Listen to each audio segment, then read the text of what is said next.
Hello friends, welcome to home food recipes.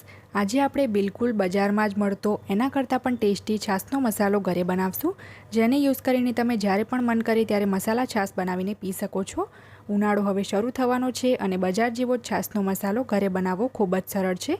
આજે હું તમને પરફેક્ટ માપ સાથે એને બનાવવાનું શીખવાડીશ, જેને તમે આખા વર્ષ માટે સ્ટોર કરીને જ્યારે પણ મન કરે ત્યારે ફક્ત 2 જ મિનિટમાં મસાલા છાશ બનાવીને પી શકો છો। તો ચલો છાશનો મસાલો બનાવવાનું શરૂ કરીએ। સૌથી પહેલાં મેં ગેસ ઉપર એક નોનસ્ટિક પેન ગરમ કરવા મૂકી દીધું છે। એની અંદર આપણે 4 મોટી ચમચી એટલે કે 4 ટેબલસ્પૂન જીરું ઉમેર્યું છે। જે મેઝરિંગ સ્પૂનનું 1 ટેબલસ્પૂન આવે છે એને જ યુઝ કરીને મેં 4 ટેબલસ્પૂન લીધું છે। હવે આ જીરુંને આપણે ધીમા તાપે 1 થી 1.5 મિનિટ માટે શેકી લઈશું, જેથી એની અંદર જે કંઈ પણ મોઇસ્ચર હોય એ જતું રહે। બધી જ વસ્તુ આપણે આ રીતે શેકીને લઈશું તો આપણા મસાલાની જે શેલ્ફ લાઈફ છે એ વધશે, લાંબા સમય સુધી આપણો મસાલો બગડશે નહીં। જીરું જ્યારે શેકાઈ જશે તો એમાંથી સરસ સુગંધ આવવા લાગશે અને કલર પણ બદલાઈ જશે। તો 1 થી 1.5 મિનિટમાં જ આપણું જીરું શેકાઈ ગયું છે। હવે આપણે આની અંદર 3 મોટી ચમચી જેટલા સૂકા ધાણા ઉમેરીશું। એને પણ મેં મેઝરિંગ સ્પૂનથી જ માપ્યા છે અને ધાણાને પણ આપણે જીરાની સાથે જ 1 મિનિટ માટે શેકી લેવાના છે। એ પછી આપણે બાકીની વસ્તુને ઉમેરીશું। 1 મિનિટ માટે સૂકા ધાણાને શેક્યા પછી હવે આપણે આની અંદર 1 ચમચી જેટલી વરિયાળી ઉમેરીશું। 1 ચમચી જેટલો આપણે અજમો ઉમેરીશું। 2 મોટા ટુકડા આપણે તજના ઉમેરીશું અને તજને આપણે હાથથી આ રીતે તોડીને ઉમેરવાના છે। અને 1.5 ચમચી આપણે કાળા મરી ઉમેરીશું। 1.5 ચમચી એટલે કે નંગમાં 50 થી 55 જેટલા કાળા મરી છે। જે 1 ચમચીનું માપ છે મેં તમને કીધું એ જ મેઝરિંગ સ્પૂનનો યુઝ કરીને આપણે 1 ચમચી માપ્યું છે। અડધી મિનિટ માટે આપણે બધું જ ધીમા તાપે શેકી લઈશું। બધા જ મેઝરમેન્ટ જો તમે ટેબલ સ્પૂન અને ટીસ્પૂનના પરફેક્ટલી ફોલો કરશો તો તમારો જે મસાલો છે એ પરફેક્ટ બનશે અને તમારી જે મસાલા છાશ છે એ એટલી ટેસ્ટી બનશે કે એકની જગ્યાએ તમે 2 ગ્લાસ છાશ આરામથી પી શકશો। વરિયાળી આપણે એમાં ચોક્કસ એડ કરવાની છે, એનાથી ખૂબ જ સરસ ફ્લેવર આવશે છાશના મસાલામાં। તો અડધી મિનિટ શેક્યા પછી આપણે ગેસની ફ્લેમને બંધ કરી દઈશું। તમે જોઈ શકો છો ગેસની ફ્લેમ મેં બંધ કરી દીધી છે અને હવે બંધ ગેસમાં જ ગરમ પેન છે તો એની અંદર આપણે આની અંદર 1 ચમચી સૂંઠ પાવડર ઉમેર્યું છે, ડ્રાય જિંજર પાવડર। 3 મોટી ચમચી આપણે સંચળ એટલે કે બ્લેક સોલ્ટ ઉમેરીશું।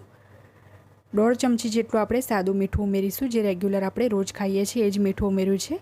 અડધી ચમચી હિંગ ઉમેરીશું અને હવે આપણે આને થોડું મિક્સ કરી લઈશું, જેથી એ બળી ના જાય, કારણ કે પેન આપણું ગરમ જ છે એટલે બધું એમ જ શેકાઈ જશે અને જે કંઈ પણ મોઇસ્ચર હશે એ પણ પાવડરમાંથી ઉડી જશે। હવે આપણે આની અંદર 1 મોટી ચમચી જેટલો ફુદીનાનો પાવડર ઉમેરવાનો છે। ફુદીનો, લીલા ધાણા અને લીમડાના પત્તાનો પાવડર કેવી રીતે બનાવવો એનો વિડીયો મેં પહેલાં જ ચેનલ ઉપર અપલોડ કરેલો છે અને એ વિડીયોની લિંક હું નીચે ડિસ્ક્રિપ્શન બોક્સમાં આપી દઈશ, જેથી તમે જોઈ શકો। 1 મોટી ચમચી આપણે લીલા ધાણાનો પાવડર ઉમેરવાનો છે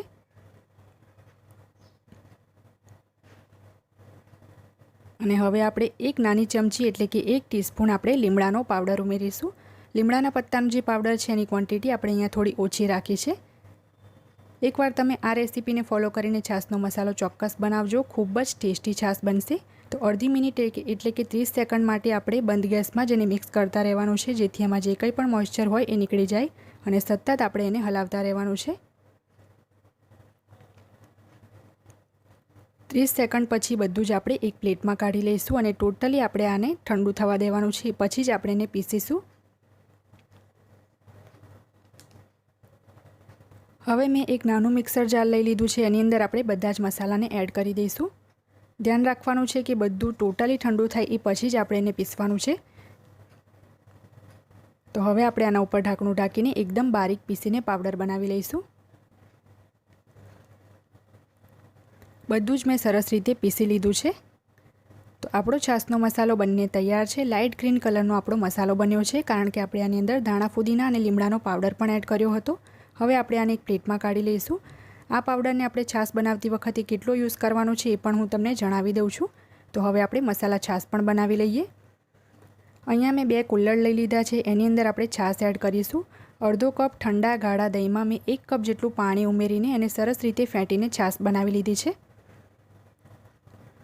હવે છાશની અંદર આપણે જે મસાલો બનાવ્યો હતો એમાંથી અડધી ચમચી મસાલો આપણે એડ કરવાનો છે। જો તમારે વધારે એડ કરવો હોય તો પણ તમે એડ કરી શકો છો। તો અડધી ચમચી આપણે બીજા કુલ્લડમાં પણ એડ કરી દઈએ। સરસ રીતે આપણે આને મિક્સ કરી લેવાનું છે।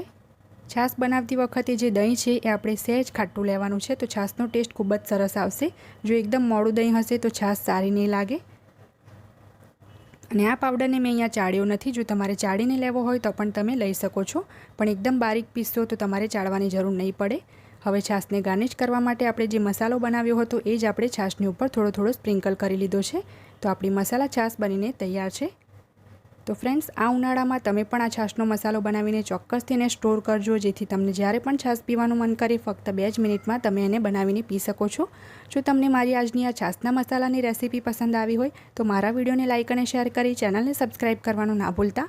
સબસ્ક્રાઈબ બટનની બાજુમાં જે બેલ આઇકન છે એને પણ દબાવજો, જેથી તમને મારા દરેક નવા વિડીયોની નોટિફિકેશન મળતી રહે.